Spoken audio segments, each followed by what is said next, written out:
Komiði sæl og verið velkomin á þetta málþing sem haldið í tilefni af útgáfu nýrrar fræðibókar eignarrétt. Þetta eru talsverð og afar gleðileg tíðindi. Bókin afrakstur áralangra rannsókna höfundana þeirra Þorgeirs Örlygssonar, forseta Hæstaréttar Íslands, en hann var áður prófessor við lagadeild Háskóla Íslands, Karls Axelssonar hæstaréttardómara og dósents við lagadeildina og Víðis Smára Petersen, lögmanns og aðjúnkt við lagadeild Háskóla Íslands. Nú af þessu tilefni þá vil ég einnig taka fram að rannsóknin sem nú birtist í þessari nýju fræðibók var unnin með liðsinni Lagastofnunar Háskóla Íslands og sem meðal annars aflaði styrks frá Landsvirkjun svo verkið mætti verða að veruleika. Þá bókin gefin út undir styrkri stjórn bókaútgáfunnar Fons Juris. Liðsinni og samvinna við rannsóknir af þessu tagi í reynd ómetanleg. Þetta dregur einnig skýrt fram hve mikla þýðingu slíkt samstarf hefur fyrir íslenskt samfélag. Ekki eingöngu íslenskt háskólasamfélag, heldur samfélagið í heild sinni.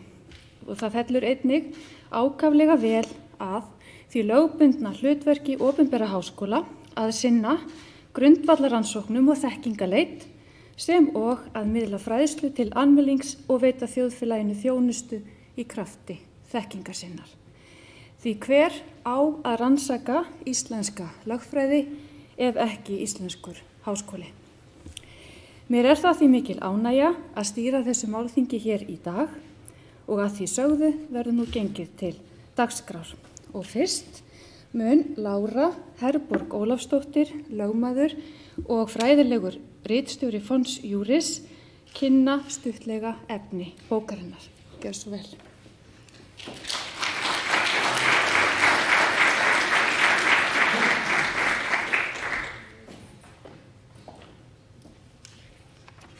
Komið sæl.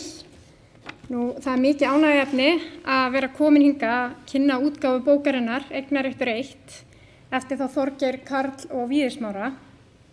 Nú, mér var falið að koma hérna og kynna efni bókarinnar sem vissulega svo litið opið en kannski svona helst frá því að segja að ritið það fyrsta í fyrirhugaðri 3 binda ritröð íslenskan eignarrétt. En höfundar sem allir hafa sinnt rannsóknum á þessu réttarsviði tóku sig saman þar sem tilfinnanlega hafi skort heildstætt yfirlitsrit íslenskan eignarrétt.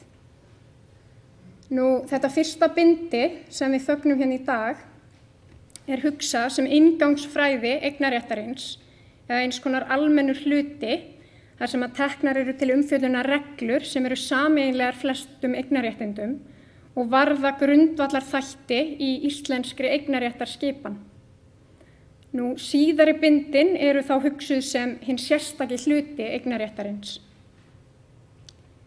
Þetta fyrsta bindi má að einhverju leyti rekja til ritsins Kaflar úr Eignarrétti 1 eftir Þorgeir sem kom út árið 1998 og raunar rit þeirra félaga áframhald þeirrar vinnu sem hafin var með því verki. Nú, ritið mjög veglegt framlag til íslenskra lögfræði og til þess fallið að styrkja fræðilegan skilning sem og vonandi efla rannsóknir á réttarsviðinu enn frekar. Nú, ég hugsa að ég hafi þetta ekkert mikið lengra en Fons Juris útgáfa mjög stolt af því að hafa komið að þessari veglegu útgáfu og vil ég fyrir hönd útgáfunar óska þeim Þorgeiri, Karli og Víðis Smára innilega til hamingju. Takk.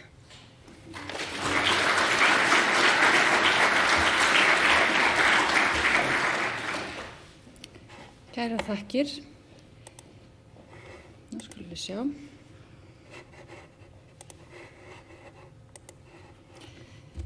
Næstur tekur til máls Karl Axelsson, hæstaréttardómari og dósent við lagadeild Háskóla Íslands, en erindi hans hér í dag fjallar stjórnarskrár vernd eignarréttar. Gjörðu svo vel.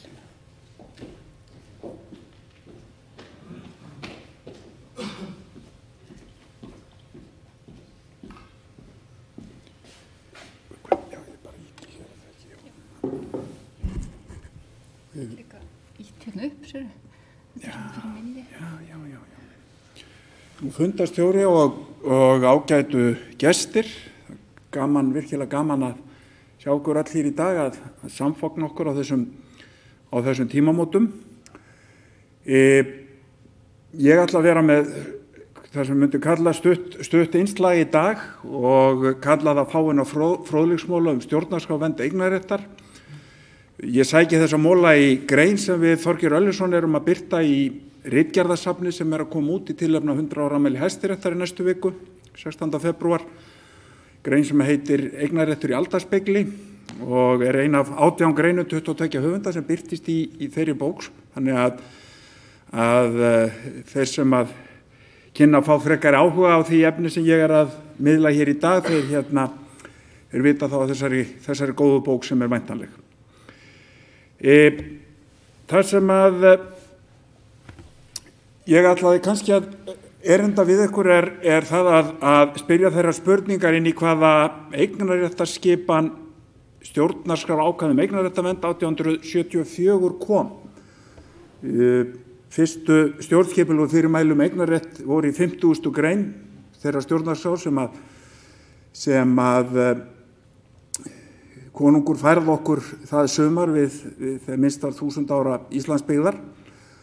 Og ég heldur geta fullyrt að svo eignarréttarskipan hafi verið afskaplega fábrotin, við getum sagt sem svo reyndar saga hefur hvorki verið rannsökuð eins og verðskuldað eða könnuð en hún auðvitað hafði lengst að byggst á eignarrétti í formi jarðeigna í landinu og fátæklegu búnaði við útræði. Og það eiginlega inn í þetta andrúmsloft sem að stjórnarskráin kemur 1874 og ég held að sé alveg hægt að segja það að hálfu Íslendinga var ekkert sérstakt ákall eftir stjórnarskrá 1874. Hvað þá mannréttinda ákvæðunum sem voru þá í 5. kafla og eru þetta alveg ótrúlega metnaðarfull ef maður flettir þessu gamla skjali. Íslendingar voru í sárum eftir stöðulögin illræmdu 1871 og jöfnuðu sig ekki af því fyrir eiginlega með heimastjórn 1904 og eins og ég kem nú að kannski í framhaldinu þá var ákvæði eignarrétt eða mannréttindi í stjórnarskránni, það var nú eiginlega ekki svona alveg það sem var á dagskrá í Íslandi á því herrans ári 1874. Hvaðan kemur íslenska stjórnarskráin? Jú, hún kemur eins og við mörg vitið úr dönsku grundvallarlögunum, júnistjórnarskráni frá 1849 og grunnurinn þetta svo sami eins og í stjórnskipan flestar Evrópuríkja, hann bara svo óttu beint í frönsku réttindayfirlýsingunum frá 1789 en orðalagið í dönsku stjórnarskráni og framsetningin og þar af leiðandi þeirri íslensku var sótt í belgísku stjórnarskrána sem sett 1831 í kjölfar að byltingunum sem gengur yfir Evrópu 1830. Og þetta stjórnarskrá ákvæði auðvitað eins og þið þekki líka tvískipt sem felur í sér annars vegar þessa inngangsyfirlýsingu friðhelgi eignarréttar og hins vegar í öðrum og þriðja málslið skorðurnar sem eru settar við eignaskerðingum af hálfu ríkisvaldsins. Bremsan sem sett í raun og veru á ríkisvald samkvæmt annarri grein stjórnarskrár. Og það sem þetta merkilegt í 72. grein að hún tímalaus vísiregla í öllu þeirri umræðu og samtali sem hefur átt sér stað á okkar öld, á 21. öld og í þeim ótal tillögum meðal annars nýja stjórnarskrá í heild, þá hefur engum dottið í huga við þessum texta sem að spannar orðið fleiri aldir að við honum yrði hróflað og upp á íslensku kallaði Gaukur Jönsson eignarréttar ákvæði stjórnarskrá vísireglu og ég held að setja bæta því við að hún tímalaus hvað það varðar. Ég sagði við ykkur, ég held að ekki verið neitt sérstakt ákall í Íslendinga eftir stjórnarskrá ákvæði mannréttindavernd 1874 og það segir kannski sína sögu því sambandi að það liðu 34 ár frá gildistöku stjórnarskrárinnar þangað til að á þetta ákvæði minnst í íslenskum dómi Landsyfirréttar eða Hæstaréttar Danmerkur. Og það kemur aðeins við sögu í samtal 7 dómum Landsyfirréttar og Hæstaréttar Danmerkur á árunum 1874 til 1920. þar sem að voru hinn raunverulegu vatnaskil í Íslandi á sviði eignarréttar og síðari hluta 19. aldar, þau voru allt annars eðlis og þau fólust í því að lögfesta reglur landamerki, veðlög, hefðarlög, nýja reglur fasteignamat og reyna þannig að fara að gera það sem ekki hafði þetta verið fyrir hendi áður, að búa til einhvers konar grundvöll þau fasteignaréttindi sem voru til í landinu og gera þau að framsalshæfu andlægi, veðtæk og andlægi og svo framvegis. Nú, það er auðvitað þannig að í þessum fyrsta dómi sem að 50. grein stjórnarskrárinnar bar á góma frá 1909, að það er svolítið gaman, það er gaman að því að í því máli þá er nú klassískt álitaefni uppi. Það var þar afturvirkni laga sem voru sett tollheimtu og ég er ekki alveg viss að niðurstaða Landsyfirréttar ársins 1909 stæðist próf nútímas afturvirkni og meðalhóf. Og svo mátti til með að taka hérna með dóm frá 1913 sem er nú frægur og þið þekki það er dómurinn sem er góðborgari Reykjavík eða málarekstur sem góðborgari Reykjavík efndi til vegna þess að hann taldi það til mikill að vansa Reykjavíkurborg hirti þrifi hjá hann og kamarinn og hann fengi ekki greitt fyrir það heldur þvert á móti þyrfti að greiða fyrir það gjald til bæjarins. Og Landsyfirréttur orðar það á mjög smekklegan og svona lítillátan hátt að afurðir í salernum bæjarbúa geti sennilega ekki verið andlag eignarréttarverndar. Kannski eru þó merkilegustu dómarnir á þessum tíma sem varða túlkun og beitingu eignarréttarákvæðisins eru ákvæðin vernd atvinnuréttinda sem að bar á góma í bannlagamálunum frá 1916 og 17 sem að voru ekki bara dæmt hér í Landsyfirrétti í 2 málum heldur jafnframt skotið til Hæstaréttar Danmerkur og eru auðvitað síðustu málin af þessum toga og þessi mál eru í sjálfu sér endurspegla það að við erum að færast inn í nútíman. Lárus Bjarnason hafði reyndar ritað eignarréttarvernd 1913 og við erum að færast inn í nútíman. Við erum að rýmka eignarhugtakið heilmikið eins og þið sjáið í þessu sem að Landsyfirréttur segir þegar hann er að velta því fyrir sig hvort að einkaleyfi þeirra sem höfðu verið í áfengissölu gætu talist eignarréttindi og við í dag myndum fella í flokk atvinnuréttinda og þessi texti ætlaða vernd slíkra atvinnuréttinda, hann er nú kannski slæri nú allnokkuð úr og í en hann er alltaf einu finnst okkur í því ljósið við erum að horfa meira en 100 ára aftur í tíman að menn hafi verið komnir þó nokkuð á leið í túlkun og svona þeirri skoðun að atvinnuréttindi gæti verið ætluð vernda einhverju marki og sem við höfum svo séð til að mynda í seinni dómaframkvæmd ekki síst birtast í málu sem varða fiskveiðistjórnarkerfið og svo framvegis. Töluleg statistikk, hún segir yfirleitt allt og ekkert.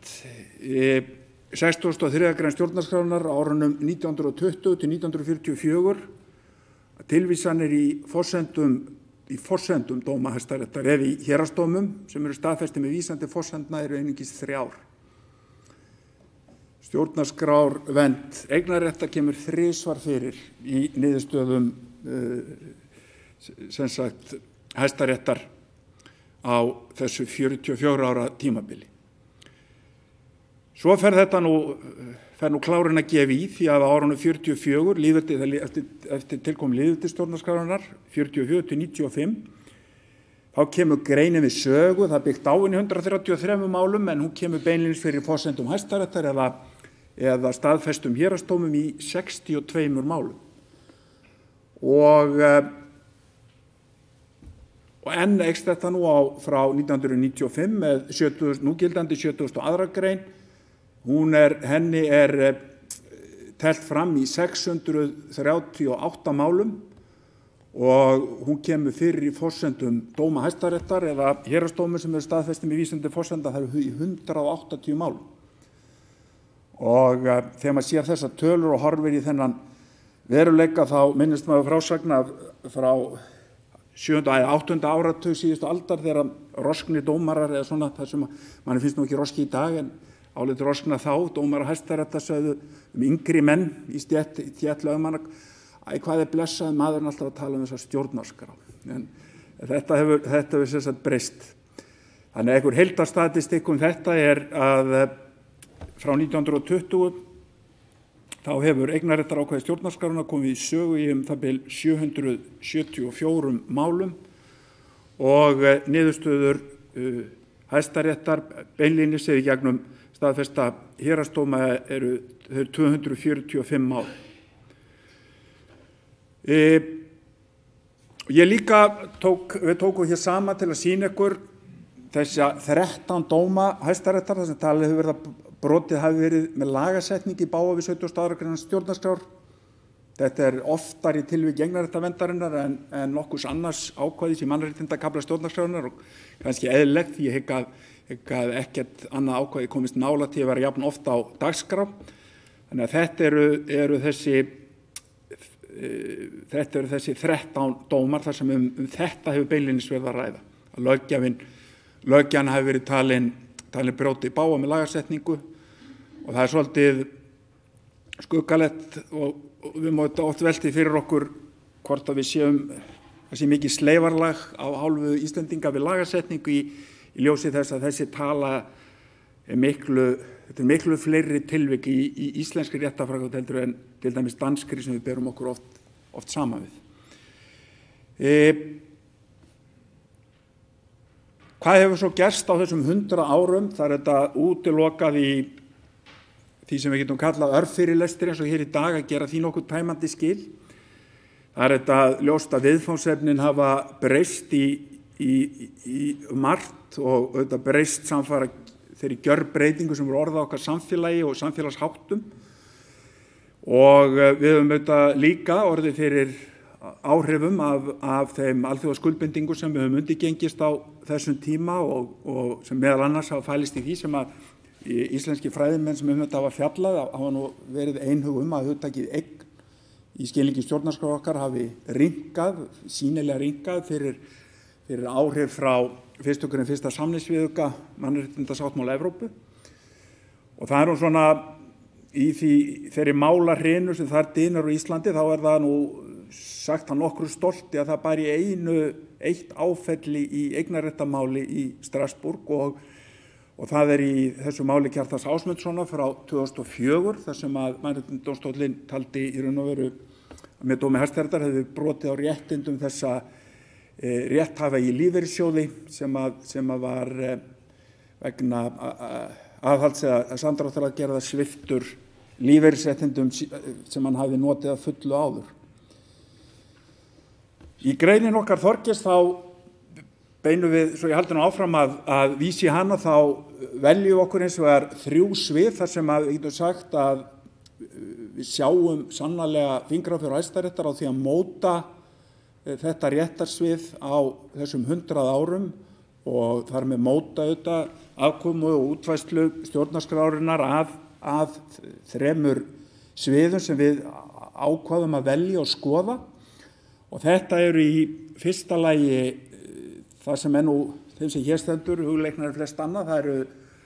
Það eru dómarnir eignarrétt að landi á Íslandi og það er mjög skemmtilegt að horfa á það hvernig réttarþróun hefur orðið alveg frá því að landsyfirréttur á seinni hluta 19. aldar markar þá stefnu í dómi sem að kenndur er við Vilborgarkot sem var kot hér fyrir ofan það sem í dag heitir Reykjavík að hinn gamla regla Rómaréttar sem að talin nú við lífi í flestum ríkjum Vestur-Evrópu það sem Rómaréttur sögðu þar sem að enginn á það ætti keisarinn þar sem enginn á þá ríkið. Landsyfirréttur segir á sínu tíma þetta kot sem enginn gat sann eignarrétt sinn á það að enginn eigi það leiðir ekki sjálfkrafa til þess að ríkið eigi það. Og þetta gengur svo aftur í stefnumarkandi dómum Hæstaréttar, ekki síst frá 1981 í málum vegna Boss Mývatns og hennum fræga landmannafrétti þegar Hæstaréttur raun og veru kallast á við landsyfirrétt 19. aldar og segir Nei, þessi regla gildir ekki. Ríkið verður ekki sjálfkrafa eigandi eins eða neins sem það ekki færir fram eignarheimildi fyrir, en getur í krafti fullveldisréttar síns sett það reglur að sjálfsögðu. Og það það sem ríki gerði í tilviki lands með þjóðlendulögunum frá 1998 og eftir að þau höfðu verið sett og það stjórnvald sem var falið að í raun og veru úrskurði í þeim málum, hafi við kveðið sín úrskurði, þá gengur þau aftur og málin enduðu aftur hjá Hæstarétti í dómum sem ég held að telja orðið á 8. tug á síðustu 15 árum og dómar í þjóðlendumálum og þannig lokar Hæstiréttur í raun og veru vegferð sem Landsyfirréttur byrjaði í kotinu í Vilborgarkoti skömmu eftir miðja 19. öld.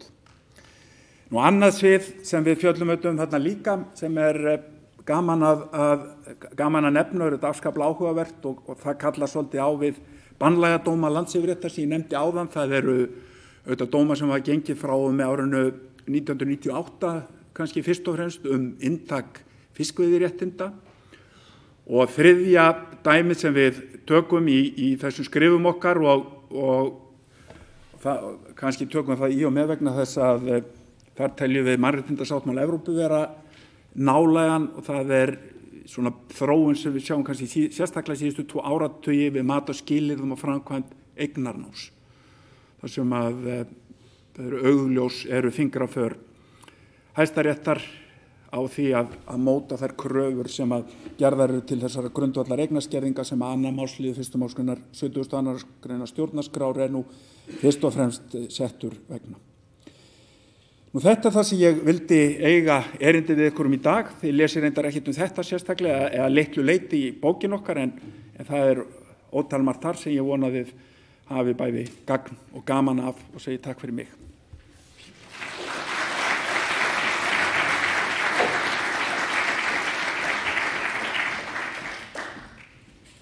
Kærar þakkir fyrir þetta áhugaverða erindi. Þá býð ég næsta velkomna Valgerði Solnes. Hún lektor við lagadeild Háskóla Íslands og lauk nýverið doktorsprófi í rannsóknum á sviði eignarréttar. En hún ætlar í dag að fjalla sönnunarfærslu í eignarréttarmálum. Gjörðu svo vel.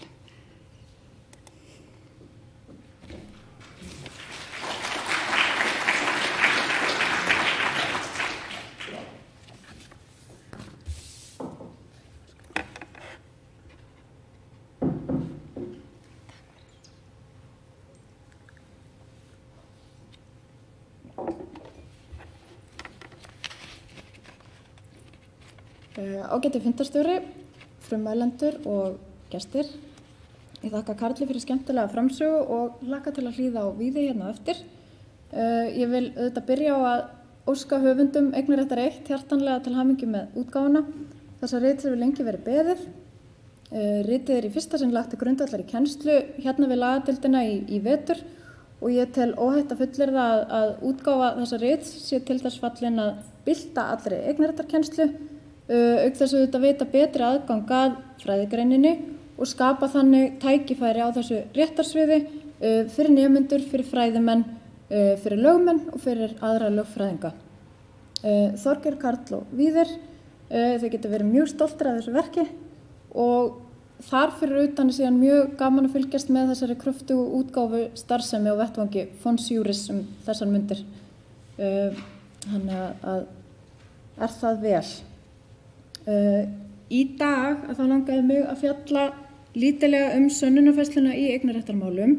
Þetta var atriði sem ég rannsakaði að nokkru marki í doktorsrannsókninni minni á sviði eignarréttar eignarhald á landi, þar sem að þjóðlendumálin voru til athugunar.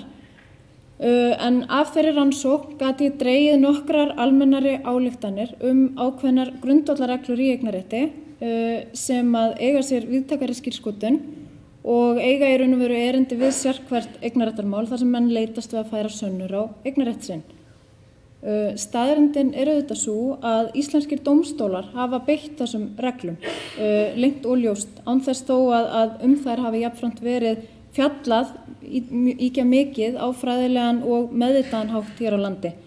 Og það mitt álita með því að skilgreina þessar grundvallarreglur og kerfisbindaðar að þá sé í raun og veru lagður grunnur að auknum skilningi og eftir atvikum bættum málatilbúnaði í ágreiningsmálum eignarrétt og jafnvel skýrari úrlausnum þar að lútandi fyrir dómi og annar staðar.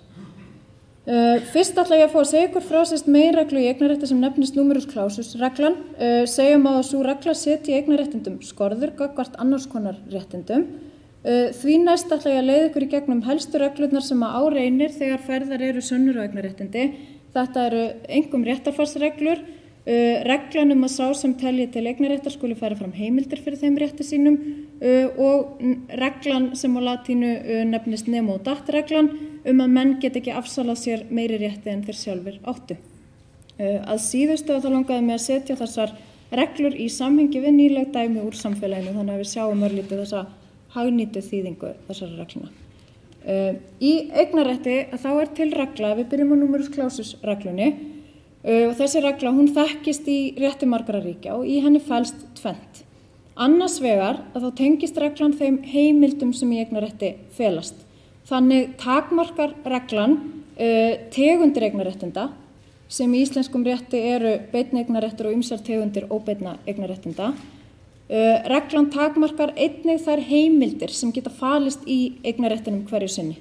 Og í íslenskum eignarrétti að þá venjulega til dæmis gengið út frá því að þessar heimildir, helstu heimildir eignarréttar, séu umráða, hagnýtingar og ráðstöfunarrétturinn, skuldsetningarréttur, arfleiðsluréttur og verndarréttur. Hins vegar að þá takmarkar eða tengist reglan því hvernig stofnast getur til eignarréttinda, hvernig hægt að framselja eignarrétt og eyða honum. Það að segja, reglan takmarkar þær leiðir sem eru færar til að stofna til eignarréttar, framselja hann og eyða honum. Og í íslenskum eignarrétti til dæmis talið að til eignarréttinda geti í upphafi stofnast fyrir nám eða töku að því lausafé varðar og að því frágengnu að þá eru til nánar tilgreindar tegundir útrýmandi og afleidra stofnunarhátta eins og hefð og afsalsgerningar. Í numerus clausus reglunni felst þannig að eignarréttindi séu aðeins til í stöðluðu formi. Til samanburðar heimilar samningaréttur, stofnun óteljandi tegunda samninga. Aðeins þau réttindi sem heyra undir staðla numerus clausus reglunar geta þannig talist eignarréttindi. Og reglan nýtist í meðal annars til þess að leysa úr því hvort löggerningur eða réttindi heyri undir eignarrétt og efnisreglur hans. Því að ef svo ekki að þá heyrir þetta undir aðrar greinar fjármunaréttar. Í dæmaskinni varðandi hagnýta þýðingu þessa þá má nefna greinarmunin á eignarréttindum og kröfuréttindum undir tilteknum kringumstæðum, þannig bera til dæmis kröfur vexti en eignir ekki og eignir njóta sérstöðu í formi sértökuréttar þegar kemur að skuldaröðinni við gjaldþrotaskipti. Í samræmi við þessi sjónarmið að þó stundum talað að eignarrétturinn sé lokað kerfi út af öllum þessum stöðlum sem að þurfa að vera uppfylltir. Með þeim fyrirvara þó að yfirleitt gert ráð fyrir því að ný eignarréttindi, nýjar tegundir eignarréttinda geti komið fram á sjónarsviðið eins og dæmin sína hér á landi til dæmis í tilviki auðlindanýtingar. Fyrst vatnsréttindana, síðan jarðhitans, vindorkan það nýjasta og svo framvegis. Í meginlandsrétti liggur valdið til að stofna til nýrra réttinda hjá löggjafanum. Þegar réttindi eða löggerningur hefur verið athugaður með hliðsjón af numerus clausus reglunni og sú athugun leiðir til niðurstöðu að eignarréttindi eigi í hlut, þá heyra réttindin eða löggerningurinn undir efnisreglur eignarréttar. Og það eru meðal annars efnisreglur eignarréttar sem gilda sönnun eignarréttinda í íslenskum rétti. Og víkur þá sögunni að grundvallarreglum sem gilda sönnunarfærsluna þegar eignarréttindi eiga í hlut. Sönnunarreglur eignarréttindi hafa þróast eins og flestar aðrar sönnunarreglur í íslenskum rétti frá sértækum sönnunarreglum yfir í meginreglu núgildandi réttarfarslöggjafarum frjálst sönnunarmat dómara sem kom fyrst í lög hér á landi með lögum meðferð einkamála í héraði árið 1936. Þá byggt á því í eignarrétti að sá sem tilkall gerir til eignarréttar verði að færa fram heimildir fyrir þeim rétti sínum. Það því sönnunargögnin, eignarheimildirnar, sem færðar eru fram hverju sinni sem ráða úrslitum eignarrétt. Við skulum nú athuga jöfnum höndum annars vegar þær reglur einkamálaréttarfars sem hér eiga við og hins vegar þær efnisreglur eignarréttar sem eiga við í sönnunarfærslunni. Og það sjálfur sér ástæðulaust kannski hér að víkja ítarlega að sönnunarreglum einkamálaréttarfars við þetta tilefni en af reglunni frjálst sönnunarmat dómara leiðir að dómstólar leysa úr ágreiningi eignarrétt með tilviksbundnu mati á sönnunargögnum og málsatvikum sem fyrir liggja hverju sinni. Þegar eignarréttur yfir landi á í hlut að þá hefur svo spurning vaknað hvað gera skuli þegar engra sönnunargagna nýtur við slíkan eignarrétt þótt fyrir liggi upplýsingar langvarandi not þess sem tilkall gerir til eignarréttarins. Ólafur Lárusson lagði á sínum tíma til í því samhengi að þá skildi ákveða að landið væri sameign hlutaðeigandi málsaðila eða þá að deila skildi landinu jafnt á milli þeirra. Íslenskir dómstólar fóru á hinn bóginn aðra leið í þessu samhengi sem felur í sér að þeir ákveða sjálfir mörk þrætts lands í ljósi þess hvað þeir telja eðlilegast að virtum landsháttum. En stuðst við í raun og veru þessa nálgun, til dæmis í landamerkjamálum og þjóðlendumálum, þó þannig að dómstólar halda sig innan kröfugerðar málsaðila í samræmi við málsforræðisreglu einkamálaréttarfars. Hefur þessi nálgun dómstóla verið studd þeim rökum að á dómstólum hvíli auðvitað þessi skylda til að leysa úr sérhverjum ágreiningi sem fyrir þá lagður með endanlegum og bindandi hætti. Eins og ég nefndi áðan að þá það meginregla að sá sem tilkall gerir til eignarréttar, hann verður að færa fram heimildir fyrir þeim rétti sínum. Hefur Hæstiréttur margítrekað þessa reglu í dómaframkvæmd sinni. Af þessu leiðir sömuleiðis, eins og áður sagði, að það eru sönnunargögnin sem færð eru fram hverju sinni sem ráða niðurstöðunni í eignarréttarmálum það hvers kyns eignarréttindi að ræða, hvert sé inntak þeirra og umfang og hver sé réttmætur eigandi þeirra. Í meginreglunni, þessari meginreglu sem ég var að minnast á, felst að hver sá sem gerir tilkall til hlutar sem í vörslu annars manns, hann verður að sanna eignarréttartilkall sitt. Það sem kannski sérstakt síðan í þessum málum frá sjónarhóli réttarfars hvernig eigandi hlutar hefur auðvitað not fyrir dóm þar sem ekki aðeins komist að niðurstöðum að sönnunarfærsla þriðja manns hafi verið ófullnægjandi því slík dómsúrlausn stendur því ekki í vegi að þessi þriðji maður höfði nýtt mál á grundvelli nýs málatilbúnaðar. Ef við tökum hér til dæmis dæmi landamerkjamálin þar sem þriðji maður gerir tilkall til þess að landamerki séu með ákveðnum hætti að ef honum tekst ekki sönnun það og höfðar nýtt mál þá getur hann gert það með lítt breyttum merkjum og þannig komist fram hjá bindandi réttaráhrifum dóma. Þess vegna má í raun og veru vænta þess að vörslumaður, eigandi, hlutar taki til varna í dómsmálum eignarréttindi með því að leitast við að sanna sinn eignarrétt yfir hlutnum og reyna þannig að fá í hendur dóm sem sker úr eignarhaldið í eitt skipti fyrir öll. Annað atriði sem vert að hafa í huga hér það hvernig sönnunargögnum eignarrétt, eignarheimild sem sá sem tilkall gerir til eignarréttar verður að færa fram fyrir rétti sínum ekki endilega fullnægjandi sönnun eignarrétt hans. Staðreyndin sú að slíkt sönnunargagn vitnar auðvitað aðeins réttmæti kröfunar eignarréttin á þeim tíma þegar eignarheimildin varð til og ekki endilega eignarhaldið í nútíð.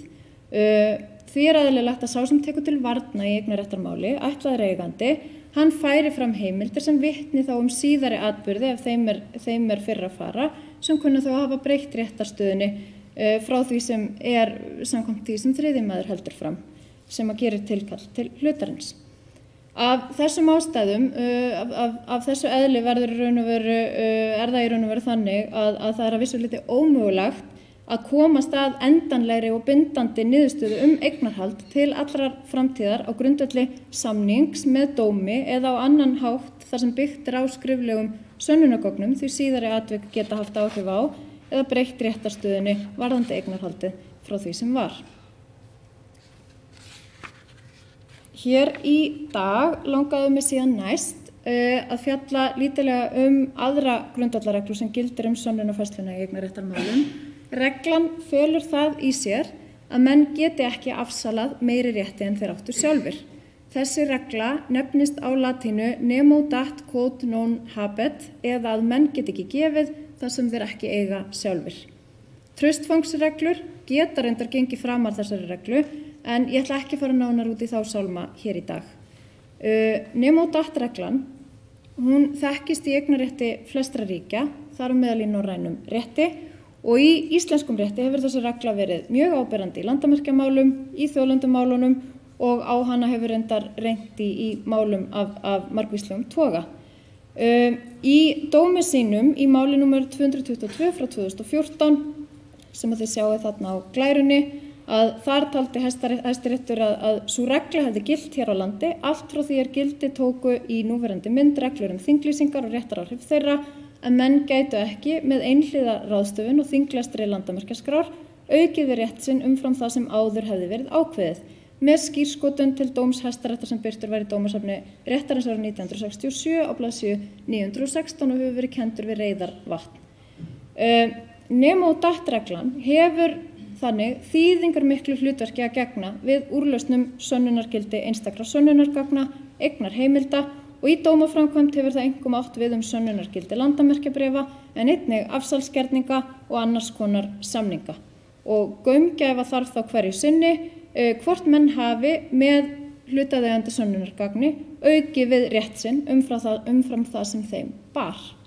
Og þetta virkar auðvitað allt mjög einfalt en þetta mjög mikilvægt og blasir ekkert alltaf við. Ég ætla ekki að þreyta ykkur í dag frekar á fræðilegri rakningu. Núna langar mig að sýna ykkur hvernig á þessar reglur getur reynt á hagnýtan hátt þegar upp kemur ágreiningur eignarrétt. Fyrir fáum árum, ég með 2 lítil dæmi. Fyrir fáum árum árið 2017 þá lagði viðskiptaráð til að ríki myndi selja nánar tilgreindar kirkjur í þess eigu, þar á meðal Hrafnseyrarkirkju. Og í kjölfarið þá spunnust umræður tilkall ríkisins til þessarar tilgreindu kirkju. Því Hrafnseyrarkirkjusókn kvaðst sjálf vera eigandi kirkjunnar. Þá vaknaði spurningin hver réttur eigandi kirkjunnar, það ríkið eða það sóknin? Í fréttum var haft eftir sóknarnefnd kirkjunnar að árið 1910 hefði sóknarprestur og kirkjuhaldari á Hrafnseyri afhent Hrafnseyrarsöfnuði kirkjuna til eignar og varðveislu. Sá hefði sagt frá því í bók sinni Hrafnseyri sem kom út árið 1961 og þar fyrir utan lá fyrir að söfnuðurinn hafði allt frá árinu 1910 séð sjálfur kirkjuna og kirkjugarðinn. Á hinn bóginn var í fréttum upplýst að þinglýstur eigandi kirkjunar væri Ríkissjóður Íslands og sóknarnefnd kirkjunar væri aðeins skráð umráðandi hennar og þannig ljóst að dregist hefði í 107 ár að þinglýsa ætluðum eignarrétti yfir kirkjunni. Þá var jafnframt upplýst að árið 1907 hefði verið samið að ríkið tæki yfir kirkjujarðir gegn greiðslu prestlauna og líklega mætti rekja skráð eignarhald Ríkissjóðs og Hrafnseyrarkirkju til þessa samnings. Nú veit ég ekki hvernig þessu máli lyktaði, en hér vakna ýmsar spurningar tengdar grundvallarreglunum sem ég fjallaði áðan. Hvernig stofnaðist til eignarréttar yfir kirkjunni í öndverðu?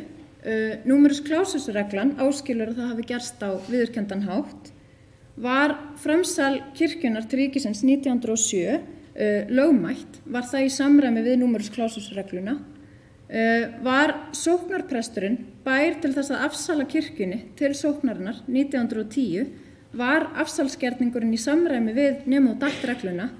Við þyrftum nánari upplýsingar málsatvik til að leiða þetta mál til lykta, en þið sjáuð strax í hendi ykkar hvernig grundvallarreglurnar eru til þess fallnar að teikna upp skýra mynd af þeim álitaefnum sem uppi eru og leiða okkur að niðurstöðu eignarhaldið. Þá vil ég síðan nefna annað álitaefni, dómsmál sem þessar mundir rekið fyrir Landsrétti. Þar ágreiningur milli Ísafjarðarbæjar og Orkubús Vestfjarða nánar tilgreind vatnsréttindi í Úlfsá í Dagverðardal. Og í héraðsdómi í málinu kemur fram að umþrætt vatnsréttindi hafi verið í eigu Ísafjarðarbæjar við stofnun Orkubús Vestfjarða og lítur deilan á því hvort sveitafélagið hafi með nánar tilgreindum samningum og afsali á 8. áratug síðustu aldar afsalað eignarrétti yfir vatnsréttindunum til Orkubúsins. Í héraðsdóminum kemur einnig fram að sveitafélagið hafði síðar árið 2018 heimilað einkahlutafélagi meðal annars að nýta þessi sömu vatnsréttindi sem sveitafélagið kvaðst þá eiga og gert leigusamning við einkahlutafélagið til 25 ára vatnsréttindin. Og þá vakna aftur fáeinar spurningar. var afsal sveitarfélagsins á vatnsréttindunum til orkubúsins lögmætt, þar að segja var það í samræmi við numerus clausus regluna sem eins og áður greinir takmarkar meðal annars þær leiðir sem eru færar til að stofna til og framselja eignarrétt, var sveitarfélagið bært til að ráðstafa vatnsréttindunum til einkahlutafélagsins 2018, heimilar nem og datt reglan það. Hún áskilur eins og áður greinir að menn geti ekki afsalað meiri rétti en þeir áttu sjálfir. Svarið við þessum spurningum leiðir málið í raun og veru til lykta og í undanskoti að þá má nefna að héraðsdómur taldi að eignarrétti yfir vatnsréttindunum hefði verið afsalað til orkubúsins á sínum tíma og sveitarfélaginu hefði því verið óheimilt að ráðstafa þeim til einkahlutafélagsins. Ég vænti dóms Landsréttar á næstu dögum eða vikum. Markmið mitt hér í dag var einfaldlega að vekja athygli ykkar á þessum grundvallarreglum sem beitt er við sönnunarfærslu eignarrétt í sérhverju tilviki og það er mitt álit að ef sjónum er gagngert beint að þessum reglum og skilyrðum þeirra, til dæmis við smíði málatilbúnaðar varðandi sönnunarfærslu eignarréttindi eða smíði úrlausnar eignarhaldið, að þá verði öll vinna í því samhengi mun markvissari. Ég hef þá lokið máli mínu, teku þetta spurningum fagnandi ef ætluðum ekki að hafa spurningar, eða hvað? Nei, engar spurningar í dag, getið þá bara haft samband og vil auðvitað nota tækifærið aftur til að óska ykkur höfundunum hjartanlega til hamingju með ritið. Takk fyrir mig.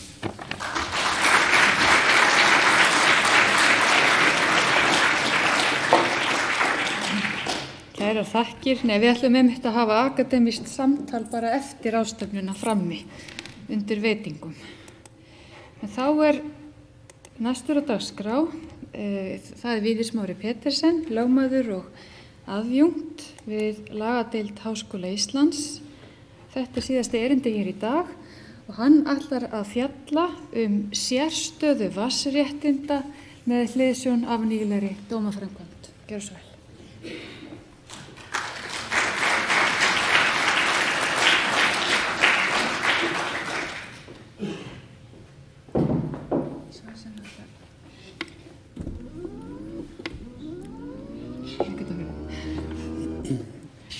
Svona svo það Bjarni Benediktsson heldur ræða á þingi.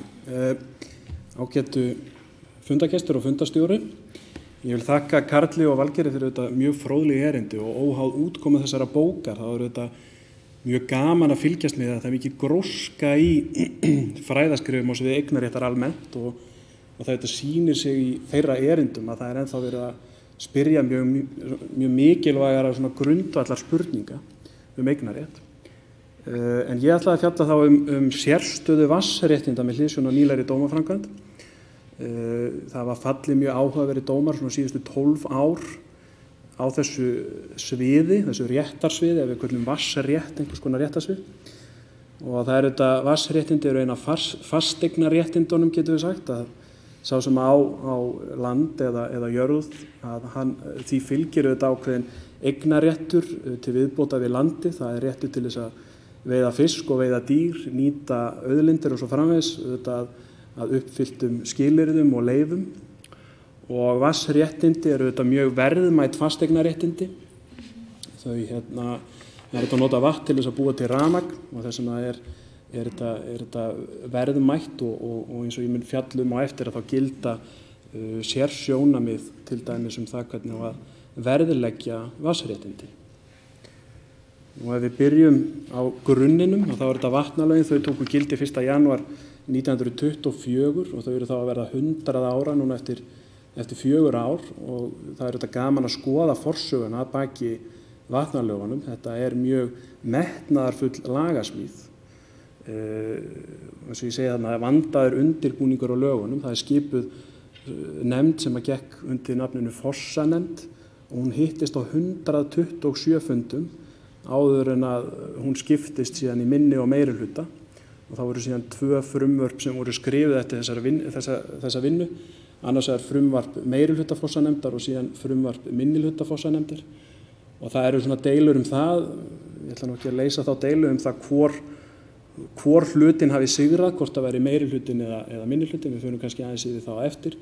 að meirihlutinn taldi að þetta byggja á svokallaðri allsherjarstefnu það að ríkið ætti að eiga vatnsréttindin en að landeigandanum væru heimil tiltekin hagnýting af vatnsréttindunum á meðan minnihlutinn hann vildi byggja á svona séreignarstefnu að landeigandinn ætti öll vatnsréttindi nema þau sem væru sérstaklega undanskilin með lögum eða samningum. Kannski allt lagi að minnast á það að lögin fjalla fyrst og fremst yfirborðsvatn sem eru þá ár og lækir og stöðuvötn. Það ekki fjallað jarðhita eða grunnvatn nema að litlum hluta. Það fjallað svokallað yfirborðsjarðhita í einu ákvæði sem fjallað minniháttarvötn svokölluð. Ég ætla nú ekki að þreyta ykkur með því. Þannig við ætlum bara að fjalla þessi yfirborðsvötn. Og svo þessi spurning, vatnsréttindi eru fasteignaréttindi eins og bara réttur til að veiða fiska og dýr og réttur til að nýta jarðefni og jarðhita og svo framvegis. En það eru samt spurningar sem að vakna þegar maður fer í gegnum þessa dómaframkvæmd og skoðar þessa sérstöðu sem ég vil meina að vatnsréttindi hafi, hvort að vatnsréttindi séu í raun fasteignaréttindi eða einhvers konar annars konar réttindi. Og ég búinn að merkja hérna, þetta kallast sérstaða 1, 2, 3, 4, 5 og 6, svona aðeins til þess að hafa eitthvað svona til að miða við. Að fyrsta sérstaðan sem ég ætla að fjalla að sérstaðan felst í eignarráðum vatnsréttinda og þetta hafa fræðimenn í gegnum tíðina að fjalla mjög mikið að eignarráð fasteignareiganda eru venjulega skilgreind með neikvæðum hætti, það að segja að þú átt rétt til þess að nota fasteignina og þau réttindi sem að fasteigninni fylgja með þeim hætti sem þú vilt nema lög mæli fyrir annað og það dæmið þarna tekið úr dýraveiðilögum frá 94 þar sem segir landeigandum einum eru heimila dýraveiðar og ráðstöfunarrétti þeirra á landareign nema lög mæli öðruvísi fyrir og þetta svona hefðbundið ákvæði fasteignaréttindi sem að mæli fyrir þessi neikvæðu not. En eignarráð vatnsréttinda þau eru öðruvísi að þau eru hagnýtingarréttur sem talin upp með jákvæðum og tæmandi hætti í lögunum. Og það segir í 1. málsgrein 2. grein vatnalaga, landareign hverri fylgir réttur til umráða og hagnýtingar á því vatni sem á henni á þann hátt sem lög þessi heimila. Þannig að þarna verið að segja að þú mátt ekki nota vatni með öðrum hætti en sérstaklega kemur fram í vatnalögunum. Og eins og útskýrt í því frumvarpi sem síðar var að vatnalögunum og þá þetta nokkurs konar málamiðlun.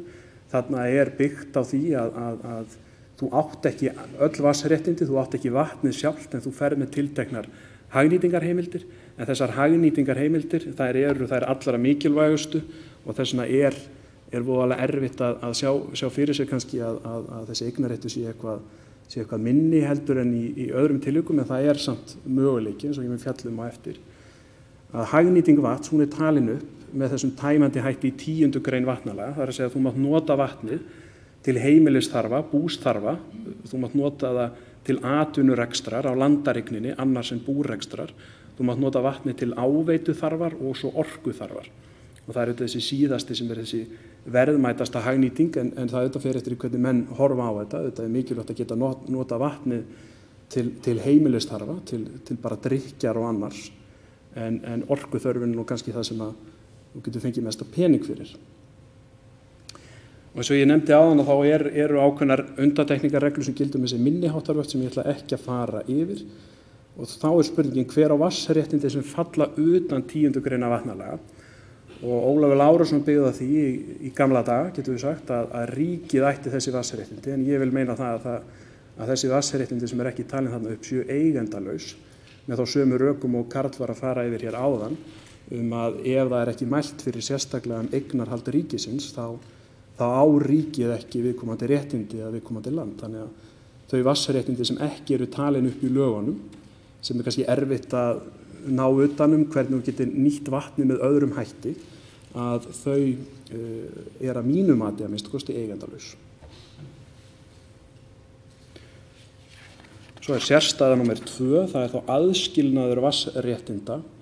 Að það þannig að í lögum þá mælt fyrir það að fasteignaréttinda, það má ekki selja þau ein og sér frá landinu. Það má ekki selja lax og silungsveiði ein og sér, þau vera seld með landinu og hugsunin með þessu að landbúnaðarland, það nýtur ákveðnar sérstöðu á Íslandi, að þetta ræktað land sem verðmætt og mikilvægt og ef þú ætlar að strípa það af réttindum að þá getur það svona til framtíðar haft neikvæð áhrif. Þannig að það hefur svona verið löggjafarstefnan hingað til að banna það að menn sé að svona strípa jarðir ef við getum orðað það þannig. Og þetta kemur fram í lax- og silungsveiðilögunum, þetta kemur fram í auðlindalögunum, dýraveiðilögunum og svo er jarðalögum, þá er almennt bann við aðskilnaði hlunninda frá jörðu. En í tilviki vatnsréttinda þá er þetta öðruvísi, það eru ákveðin réttindi sem má ekki skilja frá jörðinni, að það eru vatnsréttindi til heimilis og bústarfa og síðan til áveitu, en það eru reyndar undantekningar frá aðskilnaðbanni áveitu, en ég ætla ekki að fara við það. En það eru á hinn bóginn heimilt að skilja frá vatnsréttindi til atvinnurekstrar og orkuþarfar. Þú getur sem sagt selt orkunýtingarréttindi þín eins og tíðkast, eins og til Landsvirkjunar og fleiri orkuframleiðslu fyrirtækja. Og eins og kemur fram í þessum Hæstaréttardómi 22 frá 2015 að þá er sérstaklega tiltekið að Landsvirkjun hefði keypt orkunýtingarrétti vegna Kárahnjúkavirkjunar. Þannig að samkvæmt þessu þá myndi maður álykta að önnur vatnsréttindi þau séu þá ennþá hjá landeigandanum. Sérstaða númer 3, þetta er nú svolítið svona, þetta er mjög áhugavert, verð ég að segja. Það var satt ákvæði í vatnalögunum fyrir 2011, þar sem kom fram að nú eru vatnsréttindi af hendi látin án þess að eignarréttur á landi sé jafnframt látin og fer þá eftir reglum landkaup. Og þetta er þá verið að meina hvað gerist ef að vatnsréttindi hafa verið með löglegum hætti skilin frá jörðu, hvaða réttarreglur gilda þá þau vatnsréttindi. Og það var í þessum dómi 562 frá 2008 það var deilt það hvort vatnsréttindi væru ítök eða ekki, sem kannski skiptir ekki öllu máli varðandi sérstöðuna. Að það sem er áhugavert við þennan dóm er að þeir segja þarna, þetta er bæði boldað og undirstrikað, tilvísun 1. málsgreinar 16. greina vatnalaga til regluna landkaup takmarkast ekki við það eitt að fylgja beri formreglum þinglýsingu við yfirfærslu fasteigna eins og áfyrirjandi heldur fram, heldur felur hún jafnframt í sér að vatnsréttindi skuli gilda reglur fasteignir í öðru tilliti eftir því sem við getur átt. Þannig að þarna er verið að segja að þó að þetta séu vatnsréttindi, eitthvað fasteignaréttindi, að þegar þau hafa verið skilin frá, þá sé eðlilega að beita reglum sem gilda fasteignir en ekki fasteignaréttindi eða lausafjárkaup eða annað slíkt. Og síðan er lögunum breytt 2011 og tilverður þetta ákvæði 2. málsgreinar 15. greinar. Að þar segir, nú eru vatnsréttindi framseld án þess að eignarréttur á landareign sé jafnframt framseldur og fer þá réttarvernd þeirra samkvæmt ákvæðum þinglýsingalaga er varða fasteignir. Og allavega þegar þetta er lesið þá hljómar þetta svolítið eins og það sé verið að þrengja regluna, það er bara að tala réttarvernd og að það er að fara eftir ákvæðum þinglýsingalaga. Og þarna allavega við fyrstu skoðun sýnist manni að löggjafinn sé að breyta lögunum en síðan þegar frumvarpið er lesið þá stendur í athugasemdum með ákvæðinu að það sé ekki tilgangurinn að breyta þessu. Og það segir meira þarna að lokum, í upphafi segir undan 2. málsgrein hinna 9. 15. greinar svarar efnislega til 16. greinar þá gildandi vatnalaga. Og svo undir lokin þá segir skilning og skýringu á reglu þessari, má svo sérstaklega vísa til þessa dóm sem ég var að fara yfir og eftir. Þannig að þrátt fyrir þessa afgerandi orðalagsbreytingu að þá er verið að segja að þetta feli ekki í sér efnislega breytingu. Svo kemur þá næsti dómur sem er Hæstaréttardómur 22 frá 2015 að þá er komist að þeirri niðurstöðu að þrátt fyrir þessa orðalagsbreytingu að þá hefði hún ekki efnisleg áhrif að niðurstaðan frá 2008 stæði óhögguð, það er að segja það að þessi aðskildu vatnsréttindi þá gildi réttarreglur fasteignir en ekki til dæmis fasteignaréttindi eða lausafé. Og hvað þýðir þá þetta? Má spyrja sig gilda réttarreglur fasteignir alltaf aðskilin vatnsréttindi og ég held að svarið við því hljóta að vera já, að minnsta kosti þar til annað kemur í ljós. Það er þá til dæmis lög fasteignakaup, það er nú svolítið skrítið allavega, að lög fasteignakaup gildi vatnsréttindi en með orðalag Hæstaréttar þá hlýtur að vera hægt að draga það ályktun. Og svo réttarreglur þinglýsingu fasteigna en ekki fasteignaréttindi eða lausafé, það virðist vera líka. Það sem mér finnst nú kannski áhugaverðast er að þá verður hefðartími vatnsréttinda hann verður 20 ár eins og hefðartími bara beins eignarréttar af fasteignum en ekki eins og til dæmis 40 ár sem er þá hefðartími ósýnilegra ítaka.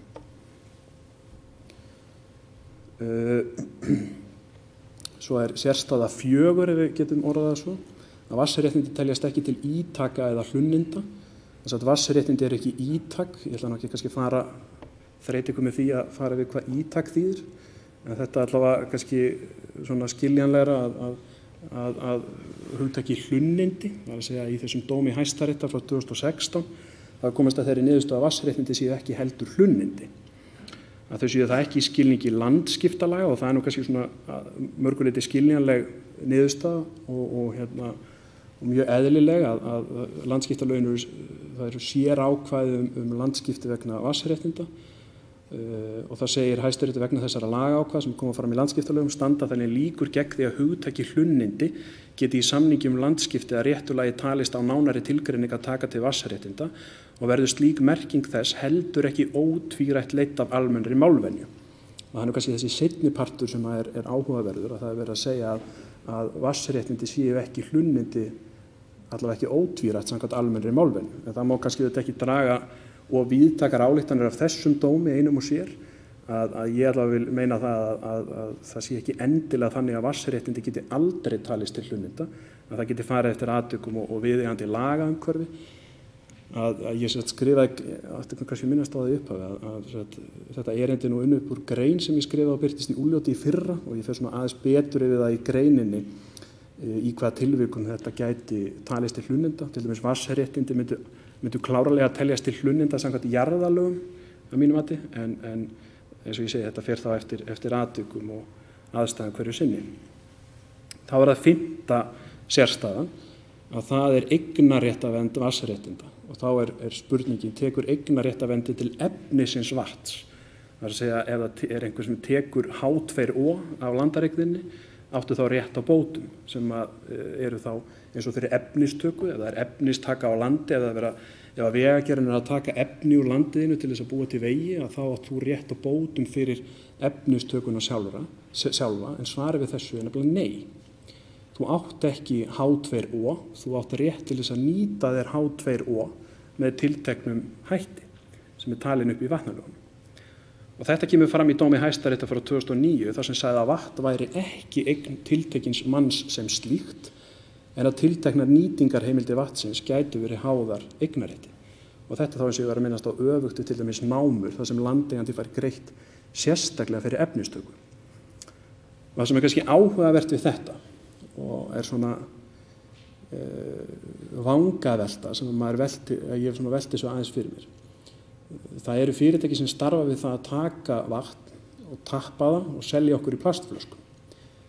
Og meðan við þetta, með við þessa niðurstöðu og meðan við þær hagnýtingarheimildir sem við vorum að fara yfir áðan, þá er ég ekki viss um að það megi. Vegna þess að hagnýting vatns til að selja á plastflöskum, það er ekki til heimilisþarfa, það er ekki til búsþarfa, það er til atvinnurekstrar, en það er ekki til atvinnurekstrar á landareigninni sjálfri. Þetta er ekki til áveituþarfar og þetta er ekki til orkuþarfar. En ég ætla að leyfa mér að velta þeirri spurningu upp hvort að þetta megi.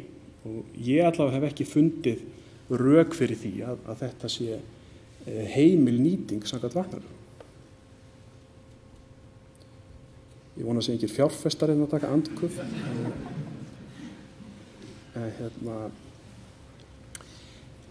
Eignarréttarverndin, hún er eðli málsins samkvæmt tekur líka til landsins þíns, það er að segja ef það er einhver sem er að fara að taka vatn á landinu og þarf að fara í gegnum landið, að þá var þetta bætur fyrir það og það eru sérstök ákvæði það í vatnalögum. En það er svona spurningi, veltiði nú aðeins fyrir mig hvort þetta séu ákvæði sem að byggi á stjórnarskráni og sé þá eignarnám eða hvort þetta séu bara almennar skaðabótareglur en það er allavega þannig að í vatnalögunum er alltaf talað um eignarnám þannig að vatnalögin svona taka sjálf afstöðu til þessa atriðis.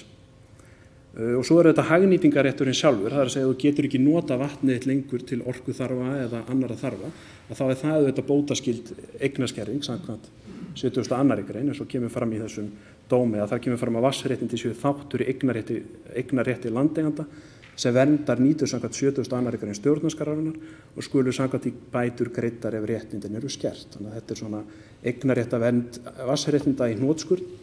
Það sem er líka áhugavert, sem er nú svona tengt auðvitað þessari eignarréttavernd, það er þessi sérstaða 6 sem er ákvörðun bóta, það er að segja hvernig ákvarðaru bætur fyrir vatnsréttindi og meginreglur íslensks réttar eignarnámsbætur, það er að það fer eftir svokölluðum söluverðsaðferð eða notagildisaðferð. Ég ætla nú ekki að fara í löngu máli við það. Svo til svona undantekningarregla sem heitir enduröflunaraðferð. En í Hæstaréttardómi 233 frá 2011 sem að fjallar eignarnámsbætur vegna Kárahnjúkavirkjunar, að þá sagði að eðli fallréttinda leiðir að mælikvörðum söluverðs og notagildis verður ekki afbrigðalaust þau beitt. Og það nú mjög flókið hvernig Hæstaréttur fer í gegnum þetta og Hæstaréttur segir það ekki hægt einhvern veginn að skoða þetta út frá einhverjum einum mælikvarða, það svona heildarmat sem ræður. Og ástæðan svo að orkunýtingarréttindi, þau ganga sjaldan kaupum og sölum hér á landi og hafa því ekki þekkt gangverð eins og til dæmis fasteignir. Þannig að þess vegna þessum afbrigðum beitt og Hæstaréttur segir að við mat á hæfilegum bótum þá þurfa að líta til fjölda mismunandi þátta og þetta mjög ítarleg greining á þessum þáttum í dóminum. En tók þó fram að vægi einstakra þátta ekki sundurgreint með nákvæmum hætti, heldur réðist af heildarmati og samspili ólíkra og sömuleyti matskendra þátta. Þannig að þetta svona mjög sérstakt að vera að búa þarna til nýja aðferð til þess að ákvarða bætur fyrir þessi sérstöku fasteignaréttindi. Og það má spyrja sig hvert fordæmisgildi gildir þetta afbrigðum önnur vatnsréttindi en orkunýtingarréttindi, það kemur ekki fram í dóminum og svona erfitt kannski að draga ályktun. Og svo spurningi gilda þessi afbrigðum aðra orkunýtingamöguleika sem til dæmis jarðhita og ég held að hljóti að vera að minnsta kosti jarðhitan sem slíkan að því að Hæstiréttur í dóminum að þegar hann að vísa í ákvæði vatnalaga þá hann ofta að vísa í ákvæði auðlindalaga samhliða, þannig að ég held svona að Hæstiréttur svari þessari spurningu líka að það þetta búa til orku úr jarðhitanum líka, þannig að þetta að fordæmisgildi hljóti líka að taka til jarðhitans. En allavega, ég held allavega svona þetta sýni það að vatnsréttindi séu svolítið öðruvísi en önnur fasteignaréttindi á þess að ég ætla að fara að setja ykkur fyrirtæki á hausinn að þá þetta bara svolítið sérstakt og kallar auðvitað á meiri umræðu og rannsóknir. En ég þakka allavega bara fyrir mig og ætla þú að kynna það sem frammi? Já. Ok. Takk fyrir.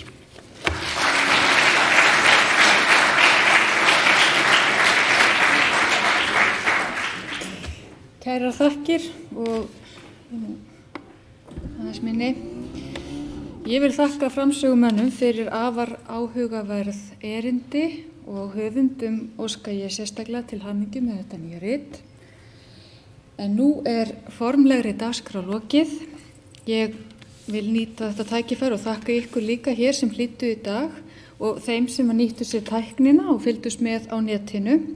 En gestum nú boðið til sérstakrar móttöku í boði Fons Juris, útgefanda bókarinnar. Það hér fyrir utan hátíðarsalinn og eins og ég sagði áðan að þar gefst á gott tækifæri til að halda áfram hinu akademíska samtali lögfræði og eignarrétt einkanlega. Og að þessu sögðu þá slít ég málþinginu. Takk fyrir.